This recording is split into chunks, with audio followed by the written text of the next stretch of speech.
Welcome है आपका अपने यूट्यूब चैनल प्रदीप एकेडमी पे। तो आज हम फिर से करने वाले हैं एक स्पीड टाइम से रिलेटेड क्वेश्चंस।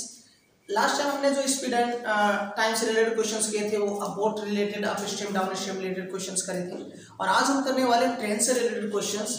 तो ट्रेन से रिलेटेड क्वेश्चन भी सिमिलरली वैसे ही होते हैं जैसे आपके नॉर्मल सारे वर्ड्स प्रॉब्लम्स होते हैं। मैंने मेनी टाइम्स आपको कहा है किसी भी वर्ड्स प्रॉब्लम को करने का सिंपल सा तरीका होता है कि आप उसकी लैंग्वेज को समझ लीजिए। अगर उसकी लैंग्वेज को समझना सीख गए तो जितने भी वर्ड्स प्रॉब्लम होते हैं वो आसानी से आप कर सकते हैं। ठीक है, तो अब ये जो ट्रेन से रिलेटेड क्वेश्चन है, पहले तो इसकी इंपॉर्टेंस समझ लीजिए। ये जो ट्रेन से रिलेटेड क्वेश्चन है, आईसीएसई बोर्ड हो, सीबीएसई बोर्ड हो, आईसीएसई में तो क्लास 8 में मिल जाता है, और सीबीएसई की बात करें तो सीबीएसई में 9th में नहीं होता है, वर्ड्स प्रॉब्लम मोस्टली बहुत कम होते हैं, 10th में बहुत अच्छा होता है, और 8th के लेवल में सीबीएसई में भी होता है। अगर आप एक्स्ट्रा बुक पढ़ते हैं तो अदर देन एनसीईआरटी जैसे आर.डी. शर्मा या अग्रवाल करके, या एक्स्ट्रा वर्कशीट या वर्क बुक पढ़ते हैं कोई भी जो स्कूल द्वारा प्रोवाइड किया जाए या मार्केट से एक्स्ट्रा प्रैक्टिस के लिए, तो उसमें ये क्वेश्चन मिलते हैं। तो यानी ओवरऑल कह सकते हैं कि बोर्ड एग्जाम के नजरिए से भी और आपके नॉर्मल क्लासेस जो होने वाली हैं, एनुअल एग्जाम्स होने वाले हैं 9th के, उन 8th के जो है 10th के, उनके तो सभी जगह इंपॉर्टेंट है। ये ज्यादा इंपॉर्टेंट आपके लिए तब है जब आपका बोर्ड एग्जाम हो, यानी क्लास 10, वहां पर इस तरह के क्वेश्चंस बहुत पूछे जाते हैं। तो अभी आपके पास एक क्वेश्चन है हमारे पास, a man travels 370 kilometre partly by train and partly by car. मतलब एक आदमी है जिसको 370 किलोमीटर जाना है। 370 किलोमीटर जाने के लिए वो कुछ दूरी तो ट्रेन से जाएगा और कुछ दूरी कार से जाएगा।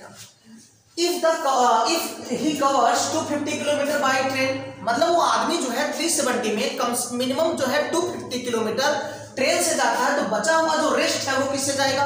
कार से जाएगा। ऐसा अक्सर होता है कि जब आप किसी हिल स्टेशन और स्टेशन पर जाते हैं तो डायरेक्ट कनेक्टिविटी आपके गांव से या सिटी से वहां तक की नहीं होती, तो आप क्या करते हैं, समटाइम्स फ्लाइट लेते हैं, फिर फ्लाइट के बाद बाकी जो डिस्टेंस होता है आप कार से या कैब से ट्रेवल करते हैं। तो यहाँ भी वही है कि आपका जो मैन है वो 370 किलोमीटर जाएगा। पहले केस में कह रहा है कि 250 किलोमीटर ट्रेन से जा रहा है, बाकी जितना बचता है वो आपका कार से जाएगा। दूसरा केस, और इतना करने में उसको टाइम कितना लग जाता है? 4 घंटे। फिर दूसरा केस ये है, कह रहा है अगर वो 130 किलोमीटर जो है ट्रेन से जाए तो बाकी जो बचेगा कार से जाएगा, तब उसे 18 मिनट ज्यादा लगते हैं। यानी अब वो ट्रेन की डिस्टेंस कम कर रहा है, ट्रेन से ओनली 130 किलोमीटर जा रहा है, बाकी जितना रेस्ट ऑफ बचता है वो कार से जाएगा, तो उसे 18 मिनट ज्यादा लगते हैं। तो कह रहा है बताइए speed of the train and the car. तो इस क्वेश्चन को रीड करने से आपको ऐसे केसेस में मोस्टली 2 कंडीशन है, 2 केसेस है। तो हम पहले केस 1 को स्टडी करते हैं। तो देखिए केस 1 क्वेश्चन ये है, सपोज करो आपका ए और बी 2 पॉइंट है, इन दोनों पॉइंट के बीच की जो ओवरऑल डिस्टेंस है वो 370 किलोमीटर है बच्चों, क्योंकि क्वेश्चन ने दिया है। अब इस 370 किलोमीटर में जो कार से जा रहा है बंदा, वो कार से जाने वाली डिस्टेंस है 250, और उसमें जो बचेगा, सॉरी ट्रेन से जाने वाली डिस्टेंस है 250, जो बच जाता है रेस्ट वो किससे जा रहा है? कार से। तो मान लेते हैं कि ये इतनी डिस्टेंस कितनी है आपकी? 250, और ये 250 जो है किससे जा रहा है? ट्रेन से। बाकी जो बच रहा है, बचा हुआ हिस्सा मतलब यहां से यहां तक, वो मान लेते हैं जी आपका बच रहा है। देखिए 370 माइनस 250, तो 370 माइनस 250, तो बचा हुआ हिस्सा कितना हो गया आपका जी? 120। तो 120 किलोमीटर किससे जाने वाला है? वो कार से। क्लियर हो गया? तो अब देखो इन दोनों का टाइम, यानी ट्रेन के द्वारा ट्रेवल किया गया टाइम अलग होगा, क्योंकि ट्रेन की स्पीड ज्यादा होगी तो टाइम भी क्या होगा आपका? अलग लेगा। कार की स्पीड अलग होगी तो टाइम अलग लेगा। दोनों केसेस में आपको टाइम नहीं दिया, लेकिन दोनों का कॉम्बो टाइम दे रखा है। चेक करो कितना दे रखा है आपको? 4 आवर्स ना। तो आपको क्या करना चाहिए? फर्स्टली आपको ये निकालना चाहिए कि ट्रेन के द्वारा लिया गया टाइम कितना है, time taken by train and time taken by car, दोनों का डिफरेंट टाइम निकालिए, दोनों टाइम को ऐड कर देंगे इज इक्वल टू 4 हो जाएगा। तो देखिए जरा, अब मान लेते हैं, मैं शॉर्ट में बता दे रहा हूं, लेट स्पीड ऑफ ट्रेन मान लेते हैं, इसका टाइम t1 है जी। स्पीड ऑफ ट्रेन ले लेते हैं x kilometre per our, late speed of train x kilometre per our, and speed of car इसका ले लेते हैं जी y किलोमीटर पर आवर। ठीक है, लेट कर दिया जी, हमने ये बात लेट कर ली, दोनों की अलग अलग स्पीड। आप देखिए लिखेंगे time taken by train, time taken by train. देखिए नॉर्मल मैंने कई बार बताया स्पीड इक्वल होता है डिस्टेंस अपॉन टाइम, तो टाइम इक्वल हो जाएगा बेटा डिस्टेंस अपॉन स्पीड, क्योंकि ये इस साइड आएगा तो ये इस साइड आके डिवाइड होगा। तो T1 हमने ट्रेन की टाइम को T1 लिया तो हो जाएगा डिस्टेंस D1 अपॉन S1 कर दिया। अब देखिए D1 वैल्यू ऑफ D1, तो D1 किसकी डिस्टेंस है? ट्रेन की डिस्टेंस कितना है बच्चों? 250। एंड स्पीड ट्रेन की कितनी है? x, तो T1 इक्वल कितना आ गया? Again time taken by car, तो कार की टाइम को आपने T2 प्लेट किया है, अगेन डिस्टेंस क्या हो जाएगा? D2 और आपका स्पीड होगा S2। D2 की वैल्यू कितनी है बच्चे? D2 की वैल्यू मतलब डिस्टेंस ट्रेवल बाय कार है 370 माइनस 250 यानी 120 डिवाइड बाय इसका स्पीड कितना लिया आपने? y। ये दो कंडीशन हो गई। अब AT को देखो दिया क्या था, इसने ये कहा है कि ट्रेन और कार दोनों को मिलाकर कितना घंटे लगते हैं? 4, यानी T1 और T2 दोनों का सम कर दिया जाए बेटे तो टाइम कितना आता है? 4 आवर्स। T1 की वैल्यू है आपके पास 250 अपॉन x, T2 की वैल्यू है 120 upon y is equal to 4, equation यानी कंडीशन 1। ओके, सिमिलरली अब देखिए क्या कह रहा है केस टू ये कह रहा है कि ये जो आपका A और B डिस्टेंस है 370, इस 370 में अब वो ट्रेन के द्वारा केवल 130 जा रहा है, तो यहां तक मान लेते हैं 130। अब भी ये ट्रेन है, ट्रेन से ट्रेवल करेगा, बाकी rest of the distance by car, तो कार देखो कितना हो जाएगा? 370 माइनस 130, तो 0, 7 में से 3 4, 3 में से 1 गया 2, 240 किलोमीटर किससे जा रहा है भाई? कार से। ठीक है, फिर अब देखिए अब दोनों का टाइम कह रहा है, ये जो टाइम है अब 18 मिनट लॉन्गर लग रहा है। लॉन्गर किससे? इससे लॉन्गर है। पहले 4 आवर लग रहा था, अब 4 आवर 18 मिनट्स कैलकुलेट किया जाएगा, तो जरूर देखते हैं। अब लिखेंगे again time taken by, similarly same time taken by train, तो ट्रेन जो टाइम लेगी अगेन T1 ले लेते हैं बच्चे, तो क्या हुआ? Distance by train is 130 and इसकी स्पीड है x। Again time taken by car से लेंगे T2, अगेन देखिए 130 सॉरी, अब आपका डिस्टेंस है time taken by car is 240 divide by y।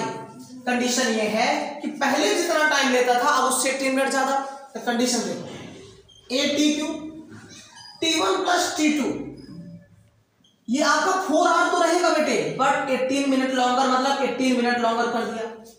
तो कभी भी आप सेम यूनिट को ऐड और सब्ट्रैक्ट कर सकते हैं, मल्टीप्लाई कर सकते हैं, डिवाइड कर सकते हैं। यहाँ आवर्स है, ये मिनट है, आप इसे आर में चेंज कर लो, तो जरा देख लीजिए क्या हुआ। तो इसे मैं शॉर्ट में साइड में कर देता हूँ, 4 आवर प्लस 80 मिनट, तो 80 को अगर आप 60 से डिवाइड कर देंगे तो हो जाएगा आवर्स। ठीक है, अब आप क्या करिए 3 से डिवाइड करिए या 6 से कर दीजिए, 6 3 जा 18, 6 10 जा 60। आप अगर एलसीएम लेते हैं देखो 4 और 10 और 1 का एलसीएम बच्चे 10, 1 से डिवाइड 4, 4 10 जा 40 प्लस 10 से 10 डिवाइड 1, 1 3 जा 3, यानी बेसिकली 43 अपॉन 10 लिख सकते हैं इस होल पार्ट को।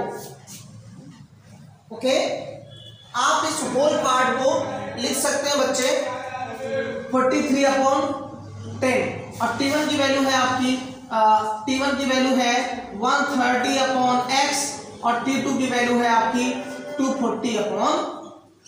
इक्वेशन क्लियर हो गया? दो इक्वेशन आपके पास आ गए, अब इन दोनों इक्वेशन को सॉल्व कर लीजिए, आसानी से काम हो जाएगा। ठीक है, देखिए अगर यह हम इनको ऐड या सब्ट्रैक्ट कर देंगे, लेकिन ऐड सब्ट्रैक्ट करने पे कोई वैल्यू बेटा तभी जीरो होती है जब उसके दो वैल्यू सेम हो। जैसे आप कह रहे हो कि एक 2 है और एक 8 है, आप कह रहे हैं इन दोनों को जीरो करना है, तो जीरो करने के लिए पहले इस वैल्यू को भी क्या कर लीजिए 8 का बना लीजिए, और या 1 प्लस हो जाए और 1 माइनस हो जाए तो काम बन जाएगा। अब आप जरा चेक करो, यहाँ लिखा है 240 और यहाँ लिखा है 120। ठीक है, तो अगर मैं इसमें 2 से मल्टीप्लाई कर दूं तो 120 का डबल कितना होगा? 240 होगा। तो अगर इस इक्वेशन में मल्टीप्लाई कर दिया जाए, यहां लिख देता हूं शॉर्ट में, मल्टीप्लाई बाय 2 इन इक्वेशन 1, लेकिन याद रखना बोथ साइड, दोनों साइड करना चाहिए आपको, एक साइड नहीं करेंगे आप। तो देखिए यहां क्या होगा, 250 का डबल तो 500 अपॉन एक्स, आप न्यूमरेटर में कर रहे हैं, प्लस 120 का डबल 240 अपॉन वाई, प्लस 2 का इसमें मल्टीप्लाई 80, इक्वेशन 1। यही इक्वेशन अब यहां पुट कर रख दीजिए, जरा देखिए 500 upon x plus 240 upon y, और यहां था बेटा आपका 8, इक्वेशन 1। अब आप चेक करें, जब दोनों प्लस है डेटा तो क्या कर देना चाहिए, सब्ट्रैक्ट। जो मैं मेथड यूज कर रहा हूं बच्चे, ये मेथड होता है elimination method. Elimination method pair of linear equation को सॉल्व करने का तरीका होता है। इसमें करते क्या है, किसी एक वैल्यू को इक्वल कर लेते हैं, इक्वल करके उन्हें ऐड या सब्ट्रैक्ट कर देंगे तो आपका वैल्यू, एक वैल्यू आ जाएगी। तो आप क्या करिए, सारे साइन चेंज करिए। ठीक है, सारे साइन कैसे चेंज होने वाले हैं, ये प्लस है तो माइनस, ये प्लस है तो माइनस, ये प्लस है तो माइनस, तो ये वैल्यू कैंसिल। या देखो डिनोमिनेटर इक्वल है तो न्यूमरेटर को डायरेक्ट ऐड कर दो, तो 500 में 130 ऐड करिए, कितना हो जाएगा 630 अपॉन एक्स, और इधर कितना आएगा बेटा 43, चलो यही कर देते हैं 43 रफ में कर दे रहा हूं, अपॉन 10 माइनस 8, तो इसका एलसीएम ले लो 10 आएगा, यहां 43 माइनस 80 आ गया, तो कितना आने वाला है, चेक कर लेते हैं। 80 में 10 में 3 7, 10 में 3 7, और ये बच्चे के साथ में 4 गया 37 अपॉन, ठीक है, माइनस 37 अपॉन आ गया। तो यहां पर लिखेंगे तो इनको सॉल्व करने पर आ रहा है माइनस 30 अपॉन 7 अपॉन 10, सॉरी 10, यहां कितना आ गया 10। अब आप क्या करिए, क्रॉस मल्टीप्लाई कर दीजिए, ये इस साइड और ये इस साइड, तो 630 मल्टीप्लाई 10, और ये हो जाएगा माइनस 37 इंटू एक्स, ये इधर आके divide, 630 multiply 10 divide by minus 37 is equal to x. अब आप इसे सॉल्व करिए, किसी से कटने वाला है ये,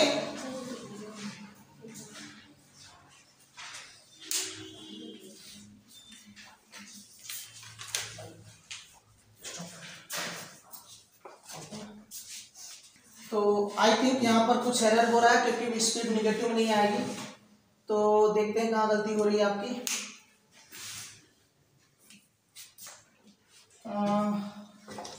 आपका यहाँ पर एरर है, देखिए जरा, ये आपका प्लस और ये माइनस है, तो इन दोनों को क्या करना है, आपको सब्ट्रैक्ट करना है। जब आप सब्ट्रैक्ट करेंगे, देखो डिनोमिनेटर इक्वल है तो न्यूमरेटर डायरेक्ट सब्ट्रैक्ट हो जाएगा। तो यहाँ देखिए 500 में से 130 माइनस करना है, तो 0 0 0, 0 में से 3 तो 7, ये बचेगा 4, 4 में से 1 गया 3, 370 अपॉन एक्स। लेकिन आप देखो ये और ये आप रफ में चेक कर लीजिए, आपके पास 130 है माइनस 500 है, इसे माइनस करना है तो आपका जो वैल्यू आएगा वो माइनस में आएगा, क्योंकि 500 क्या है, ग्रेटर है, तो 0 से 0 0, 0 से 3 नहीं जाएगा तो ये कैरी देगा 10, 10 में से 3 गया जी 7, 4, 4 में से 1 गया 3, माइनस 370। और इधर देखिए इसको सॉल्व कर दिया था तो कितना आया था, यहां पर देखो गलती क्या हो रही है, माइनस 37 अपॉन 10, ये करेक्ट था। अब देखिए ये माइनस माइनस कैंसिल, 37 बन जा 37, 37 10 जा 370, फिर क्रॉस मल्टीप्लाई चलो करते हैं 1 अपॉन 10, और यहाँ हो गया बेटा 10 अपॉन एक्स, तो 10 10 जा 100 kilometre per hour equal to x. X किसकी थी बेटा स्पीड, आपने एक्स जो है ट्रेन की स्पीड लेट की है, इसलिए ट्रेन की स्पीड आ गई x किलोमीटर पर आवर। अब इस x की वैल्यू आप किसी भी दो इक्वेशन में पुट कर लीजिए, आप इसमें पुट कर लीजिए या फिर आप इस वाले इक्वेशन में पुट कर लीजिए, कहीं भी आ जाएगा। तो मैं यही पुट कर देता हूं, ये आपके रफ वर्क है। देखिए क्या लिखा है, 130 upon x plus 240 upon y is equal to 43 upon 10। तो चलो देखते हैं, एक काम करते हैं, इजी ज्यादा पड़ेगा इसमें कर लेते हैं। ये है 250, इसमें थोड़ा इजी हो जाएगी आपकी कैलकुलेशन, 250 और इधर है 120 और इज इक्वल में 8, फ्रैक्शन पार्ट नहीं रहेगा। आप चेक करिए 250 अपॉन एक्स, एक्स की वैल्यू कितनी बताई आपने 100, यहाँ 100 रखिए, और ये क्या हो जाएगा plus 120 upon y is equal to 8। अब आप इससे 0 कैंसिल, यहाँ 2.5 आएगा, या 25 और भी कट कर दीजिए, 5 5 जा 5 2 जा तो 120 upon y is equal to 8 minus ये 5/2 इधर आ गया। आप एलसीएम लेके जब सॉल्व करेंगे तो एलसीएम तो 2 आएगा, 2 8 जा 16 माइनस 5 तो कितना आया 11 अपॉन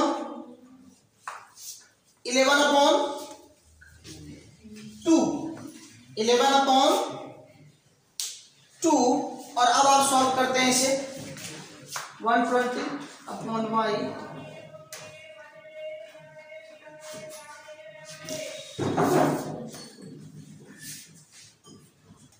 तो आपका यहाँ पर 8 ना होकर के इक्वेशन आपका ये है 4। अगर हम 8 लेंगे तो ये वैल्यू रखनी पड़ती है, हमने ये वैल्यू ली है तो इक्वल 4 रखना पड़ेगा, दोनों फर्क नहीं है, बस एक हमने वहां पे वैल्यू जो ली उसके अकॉर्डिंग फिल करना है। ये भी करेक्ट है, ये भी करेक्ट है, लेकिन आपने इसमें 2 से मल्टीप्लाई करने के बाद इक्वेशन है, तो यहाँ पर जब आप 2 से मल्टीप्लाई करेंगे तो ये वैल्यू रखने में तब 8 लेंगे, हम ये वैल्यू ले रहे हैं इसलिए इक्वल टू 4 लीजिए। जब आप यहाँ 4 लेंगे तो देखिए यहाँ पर x की वैल्यू आप पुट करने वाले हैं 100 पुट कर दी, यहाँ पर 120 upon y is equal to 4 तो 1 0 कैंसिल, अब है 5/2 तो देखिए 120 upon y is equal to 4 minus 5/2 तो एलसीएम लेने पर आएगा बेटा 8 माइनस 5/2 तो 3/2 देखिए 3 से कट जाएगा तो आएगा 40 और 2 से ये मल्टीप्लाई होगा 80 तो y इक्वल कितना आ गया 80, यानी y मींस y आपकी थी कार की स्पीड, तो कार की स्पीड आपकी 80 किलोमीटर पर आवर है और आपकी जो ट्रेन है उसकी स्पीड क्या है 100 किलोमीटर पर आवर है। तो इस तरीके से आप आसानी से जो है क्वेश्चंस को कैलकुलेट कर सकते हैं। थोड़ी बहुत एरर हो गई थी डेटा लिखने में, क्वेश्चन में कोई कॉन्सेप्ट में गड़बड़ी नहीं थी, बस डेटा लिखने में मिस्टेक हो गया था, ठीक है, बाकी करेक्ट है आपका। तो हम करेंगे अब नेक्स्ट क्वेश्चन। तो अब हम करते हैं एक नया क्वेश्चन। अब इस नए क्वेश्चन को देखो, पहले रीड कर लेते हैं। कह रहा है x, यानी वहां मैन दे रहा था, अब यहाँ दो बंदे हैं, एक x है और एक y है। कह रहा है x takes 3 hours more than y, x जो है 3 घंटे ज्यादा लेता है y से, टू वॉक 30 किलोमीटर, यानी दोनों 30 किलोमीटर जा रहे हैं, लेकिन दोनों 30 किलोमीटर जाने में जो x है वो 3 घंटे ज्यादा लेता है। समझो ऐसे, आप सपोज करो a से b तक की आपकी डिस्टेंस जो है 30 किलोमीटर है। इस 30 किलोमीटर के लिए दो बंदे रनिंग वॉकिंग कर रहे हैं, एक x कर रहा है यहां से ना और एक कर रहा है यहीं से y, ठीक है। तो x जब 30 किलोमीटर चला जाता है तो ये y से 3 घंटे ज्यादा लेता है। कहने का मतलब अगर y आपका टाइम जो लेता है t लेता है, तो x कितना लेगा t+3 किस पूरे 30 किलोमीटर में जाने के लिए। यही मीनिंग है कि x takes 3 hours more than y to walk 30 kilometre. Clear? तो कंडीशन 1 पहले हमने कहा, एक बार और कई बार आपको बताया है, फिर से बताया जा रहा है कि जब भी आपका वर्ड्स प्रॉब्लम आता है तो आपको बहुत ज्यादा लंबा नहीं पढ़ना है, आपको सिमिलरली क्या करना, छोटे छोटे सेंटेंस को पढ़ते जाइए और जो कहता है वो करते जाइए। तो इसके इस डेटा के अकॉर्डिंग क्या है, let speed of x, let speed of x be p kilometre per hour, थोड़ा अलग ले लेते हैं, and speed of y b q kilometre per hour. ऐसा इसलिए कर दिया क्योंकि x y में आप कंफ्यूज ना हो जाओ, क्योंकि x y को उन पर्सन का तरीके से नाम दे रखा है कि जो वॉकिंग कर रहे हैं, ये हो गया। अब देखो हमें ये निकालना है कि दोनों के द्वारा टाइम कितना लिया गया, ठीक है। तो देखेंगे टाइम टेकन बाय x, तो देखिए टाइम इक्वल होता है डिस्टेंस अपॉन स्पीड। तो अगर हम मान लेते हैं इसके द्वारा लिया गया टाइम t1 है, तो इसके द्वारा ट्रेवल किया गया डिस्टेंस d2 और स्पीड क्या होगा s। डिस्टेंस कितना है x के द्वारा 30 और इसकी स्पीड कितनी मानी p, तो 30/p। Similarly time taken by y, इसको लेते हैं t2। जब आप t2 लेंगे तो डिस्टेंस क्या हो जाएगा d2, स्पीड क्या हो जाएगी s2। d2 भी 30 है, दोनों 30 किलोमीटर जा रहे हैं, बस स्पीड अलग अलग है। और यहां पर स्पीड मान लेते हैं आपका दिया है जो हमने किया है q। दो कंडीशन हो गई, दोनों में डिफरेंस कितना है। आप ऐसे कह सकते हैं बेटा कि पहला वाला दूसरे से 3 घंटे ज्यादा है, या आप ये कह सकते हैं कि दोनों के बीच में जो टाइम का गैप है वो कितना है 3 घंटे का है, यानी पहले से दूसरे को टाइम को माइनस करोगे ना तो 3 आवर्स के इक्वल हो जाएगा। अब आप समझो लेकिन कौन से टाइम में किसको माइनस करेंगे। देखिए अब आपको ये चेक करना है t1 बड़ा है या t2। तो देखिए स्पीड किसकी ज्यादा होगी? आई थिंक आपके क्वेश्चन के अकॉर्डिंग स्पीड वाई की ज्यादा है, क्योंकि ज्यादा समय कौन ले रहा है? एक्स। एक्स अगर ज्यादा समय ले रहा है तो इसका मतलब क्या हुआ? स्पीड उसकी कम होगी, तो वो ज्यादा समय ले रहा है। स्पीड कम होने पर ज्यादा समय ले रहा है, और वाई क्या कर रहा है? स्पीड उसकी ज्यादा होगी तो टाइम कम लेगा, तो यानी एक्स ज्यादा टाइम ले रहा है, तो ज्यादा टाइम का मतलब t1 ग्रेटर हो गया और t2 छोटा हो गया। इसलिए t1 माइनस t2 जब करेंगे तो इनका डिफरेंस कितना आ जाएगा बेटे? 3r। यहां बहुत समझना है आपको। ऐसे ही देखो ना, अगर आप ए पॉइंट से बी पॉइंट तक जाते हो और डिस्टेंस है 100 किलोमीटर और आपकी स्पीड 50 है और दूसरे बंदे की 60 है, तो जाहिर सी बात है जिसकी स्पीड ज्यादा होगी बच्चे वो जल्दी पहुंचेगा, जब जल्दी पहुंचेगा तो टाइम कम लेगा, और जो स्पीड कम है उसको देर में पहुंचेगा, देर में पहुंचने का मतलब है टाइम ज्यादा लेगा। तो इसीलिए जब x आपका ज्यादा समय ले रहा है तो t1 बड़ा हो गया और t2 क्या हो गया? छोटा, इसलिए t1 माइनस t2 किया मैंने, ध्यान रखना। अब t1 की वैल्यू कितनी थी? 30/p minus 30/q is equal to कितना बच्चे? 3 क्वेश्चन 1। ठीक है, अब आते हैं दूसरे कंडीशन में। कह रहा है कि x y को पीछे छोड़ना चाह रहा है, तो x ने क्या किया? अपनी स्पीड को क्या कर दिया? डबल। अब यहां समझ लीजिए, मैं यही देखिए, अब जो तुम्हारा स्पीड बेटा x का स्पीड हमने p लिया था और y की स्पीड हमने ले ली क्यों? अब ये कह रहा p ना रहकर क्या हो गया? डबल हो गया, मतलब 2p हो गया। तो देखिए, when speed of x doubles, double, तो डबल होने का मतलब क्या हुआ? 2p हो जाएगा kilometre per our, 2p kilometre per our हो गया स्पीड। अगर ऐसा कर देगा x तब क्या होगा? कंडीशन देखो, his pace, तो he is ahead of y, तब ये y से आगे हो जाएगा। कितना घंटे? 1 कंप्लीट 1/2। इसे बेटा कन्वर्ट करोगे ना, देखो 1 कंप्लीट 1/2 बेसिकली 1.5 है। देखो 1 पूरा पूरा है और हाफ 1.5 मतलब डेढ़ घंटे। और इसी को आप 3/2 भी तो लिख सकते हैं, 3/2 भी लिख सकते हैं। आप ऐसे समझ लो ना, 1 तो कंप्लीट है, 1/2 का मतलब होता है आधा, तो इसका मतलब वो इतने घंटे उससे आगे हो जाता है। तो अब आप देखिए, अगेन दोनों में टाइम का गैप फिर से कितना आ गया? 3/2 आ गया। दोनों में टाइम का गैप आ रहा है, कह रहा है कि वो उससे इतना घंटे ज्यादा हो जाता है। पहले देखो कितना घंटे ज्यादा था, ये ज्यादा ले रहा था, अब ये उससे इतना घंटे आगे हो गया। तो now again time taken, condition 2 है, टाइम टेकन बाय x, तो जब x लेंगे तो वही डिस्टेंस अपॉन डिस्टेंस 30 अभी भी है, और आपका इसका t1 ले लेते हैं, स्पीड इसका 2x हो जाएगा। देख लीजिए, स्पीड 2x हो जाएगा। टाइम टेकन बाय y, तो t2 क्या हो जाएगा? स्पीड अभी इसका 30 और अभी इसका y रहने दो, इसमें कोई बदलाव नहीं कर रहा है। अब आप क्या करिए, इन दोनों का डिफरेंस कर दीजिए, फिर से आपका आ जाएगा 3/2 और काम बन जाएगा। फिर से दोनों का डिफरेंस है ना, लेकिन स्पीड अब किसकी बड़ी है? अब चेक करो आप, अब स्पीड किसकी बड़ी है? स्पीड बढ़ गई है x की। जब x की बढ़ गई तो टाइम कम लेगा, यानी इस बार आपका t2 बड़ा हो गया और t1, इसलिए अब इस बार आप क्या करेंगे? t2 माइनस t1, तो इनका डिफरेंस आ जाएगा बेटे कितना? 3/। समझ गए? ये बहुत इंपॉर्टेंट है, आपको समझना पड़ेगा t1 t2 कब। तो बहुत सिंपल सा कॉन्सेप्ट है, कुछ है नहीं भाई। आप स्पीड ज्यादा हो गई, समय कम लगेगा, तो स्पीड इसकी ज्यादा हो गई, इस बार डबल कर दिया है, तो इसका मतलब ये टाइम कम लेगा, ये ज्यादा लेगा, तो t2 क्या हुआ? आपका बड़ा हो गया और ये t1 छोटा। t2 की वैल्यू थी 30/y, t1 की वैल्यू थी 30/2x, और इधर क्या हुआ बच्चे? 3/2, इक्वेशन 2।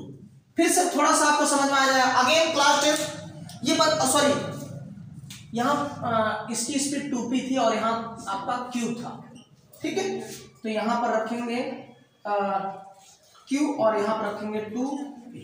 अब आप देखिए फिर से अगेन एलिमिनेशन मेथड, जरा समझिएगा। अगर यहाँ पर p है, यहाँ पर p है, यहाँ पर न्यूमरेटर में 30 है, यहाँ भी 30 है, तो यहाँ अगर आप इसे चाहते हैं 0 करना, यहाँ 2p है तो यहाँ भी 2p आ जाए तो काम बन जाएगा ना। और दूसरा, अगर आप इसे 0 करना चाह रहे हैं, जो 30/q, यहाँ पहले से क्या है? 30/q, तो आप तो ये पहले से बैलेंस है ना। जब ये पहले से बराबर है बच्चे, तो क्या करो? इन दोनों का ऐड कर दो, चेक करो, एक प्लस है और एक। मैं थोड़ा सा एक अलग से कॉन्सेप्ट बताता हूँ। ये बताइए, आपके पास 2 नंबर है, दोनों नंबर आपस में इक्वल है, तो ये 0 कब पॉसिबल है? एक प्लस दोनों को माइनस कर दो, दोनों प्लस थे, आपके पास कॉमा लगा दिया, दोनों प्लस है, कहा जा रहा है इसको जीरो करो, तो क्या कर दीजिए सर, इनको माइनस कर दीजिए, जीरो हो जाएगा। अब अगर आपको पास दो अलग अलग एक प्लस और एक माइनस देता है, तब आप ऐड करेंगे। अब ऐड क्यों करेंगे, क्योंकि अगर आप ऐड करेंगे तभी बेटा इसका माइनस नहीं चेंज होगा और ये जीरो होगा। अगर आप इनको सेपरेट करोगे ना तो क्या होगा, जरा देखो, 2 माइनस और माइनस, तब ये प्लस 4 हो जाएगा, क्योंकि माइनस करने पर ये साइन इसको प्लस बना देगा, प्लस करने पर नहीं। तो यहां समझो, जब दो साइन पॉजिटिव हो तो उनको माइनस करो, एक पॉजिटिव और नेगेटिव हो तो ऐड करो। और मान लो कभी कभी ये दोनों साइन बराबर नहीं है, वैल्यू ही बराबर नहीं है, तो माइनस करने पर भी जीरो नहीं होगा, पहले आपको इसको इक्वल करना पड़ेगा वैल्यू को। मैंने चैप्टर टॉपिक है आपका, एक वीडियो है जिसमें मैंने equation, pair of linear equation को हमने एलिमिनेशन मेथड से सॉल्व किया, उसका एक प्रॉपर वीडियो बना रखा, वहां भी देख सकते हैं। तो बस थोड़ा सा फिर भी मैंने बता दिया, अगर कोई नया स्टूडेंट देख रहा है तो आप पीछे देख सकते हैं, इसके सॉल्यूशंस आपको वीडियो में मिल जाएंगे। तो आपको पहले इक्वल करना पड़ेगा। तो यहाँ तो पिछले वाले क्वेश्चन में तो हमने इक्वल किया, लेकिन यहाँ पर आप देखिए पहले से क्या है, इक्वल है, 30/q 30/q, और एक प्लस माइनस है और ये प्लस है, तो आप यही वैल्यू पुट करते हैं। देखो 30/q p minus 30/q is equal to कितना जी, 3/1 ले सकते हैं, इक्वेशन 1। अब देखो ध्यान से, इस बार कैंसिल कौन होगा, q कैंसिल होगा, तो जब q कैंसिल होगा तो ये प्लस और ये माइनस कैंसिल। अब देखो यहाँ प्लस है और यहाँ माइनस है, तो इसे आप राइट कर लीजिए। देखिए ये है 30/p minus 30/2q 2p is equal to 3/2 plus 3, इसका एलसीएम ले लीजिए बच्चे 2, तो यहाँ 3 1 से डिवाइड 2 3 6 तो 9/2, और यहाँ देखिए क्या हुआ, यहाँ एलसीएम लीजिए 2p और p, तो 2p आया, p से p कैंसिल, या एक काम करते हैं 2 1 2 2 यहाँ 15 कर दो, आसान हो गया आपके लिए। अब चेक करो ये क्या बन गया, 30/p minus 15/p is equal to आ गया 9/2, 9/2। अब आप क्या करो, 30 में से 15 माइनस कर दो, 15/p और यहाँ हुआ 9/2, 3 3 जा और 3 5 जा, तो 5 2 जा 10/p इज इक्वल टू 3, तो ये इधर आएगा। देखो p इक्वल बेसिकली हो गया यहाँ से बेटे 10/3, इतना किलोमीटर पर आवर ये स्पीड होने वाली है आपकी, p means speed of x। अब आप इस p की वैल्यू पुट कर दीजिए किसी भी इक्वेशन में, तो आप चाहे तो यहां पर पुट कर दीजिए, ठीक है, आपकी मर्जी, इसमें पुट कर लीजिए, आपकी q की वैल्यू आ जाएगी, ठीक है। तो इस तरीके से आप जो है यहाँ पर क्वेश्चन को कर सकते हैं। ये क्वेश्चन बच्चों देखने में तो बड़े लगते हैं, लेकिन है बहुत कॉन्सेप्चुअल, बहुत इजी से कर सकते हैं। नॉर्मल कॉन्सेप्ट है स्पीड, डिस्टेंस, टाइम का, जो आप रेगुलरली क्लास 5th में भी ऐसे क्वेश्चंस मिलते हैं स्पीड, डिस्टेंस का, बस थोड़ा सा यहाँ आपको समझना होता है लैंग्वेज को। तो आज ये काफ़ी बड़ा है, तो आज के लिए इतना ही, फिर करेंगे कुछ ऐसे ही अच्छे क्वेश्चंस जो बोर्ड के नजरिए से बहुत इंपॉर्टेंट होगा। हालांकि अभी 10th का बोर्ड, सीबीएसई का बोर्ड पेपर नहीं हुआ मैथ्स का, इसलिए मोस्टली मैं अभी मैथ्स पे फोकस कर रहा हूँ, उन बच्चों के लिए हेल्पफुल हो जाएगा जो मैथ्स ले रखे हैं और अभी उनका पेपर नहीं हुआ है। लास्ट पेपर उनका मैथ्स का ही है, तो आई होप सब लोग अच्छा कर रहे होंगे और तैयारी भी अच्छी चल रही होगी। आज के लिए इतना ही, गुड डे।